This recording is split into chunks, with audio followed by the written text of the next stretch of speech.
నమస్తే. ఇవాల్టి వార్తలకు స్వాగతం. యువకుణ్ణి కాపాడిన మత్స్యకారులు. కృష్ణానదిలో కొట్టుకుపోతున్న యువకుణ్ణి స్థానిక మత్స్యకారులు రక్షించారు. శ్రీశైలం ఎడమ పాతలగంగ వద్ద స్నానం చేస్తున్న యువకుడు ప్రమాదవశాత్తు జారిపడ్డాడు. నదిలో కొట్టుకుపోతున్న అతన్ని గోపాల్, మల్లి, లక్ష్మయ్య అనే మత్స్యకారులు గమనించారు. నీటి ప్రవాహం ఎక్కువగా ఉన్నప్పటికీ వెంటనే పడవలోకి వెళ్లి యువకుణ్ణి సురక్షితముగా బయటికి తీసుకువచ్చారు. వారి సాహసానికి స్థానికులు మెచ్చుకున్నారు.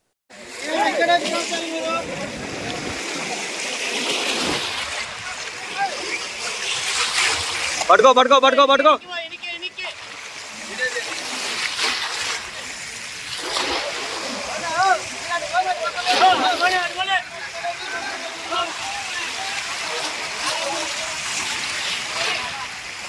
ఈత రానప్పుడు ఎందుకు వస్తారా మీరు?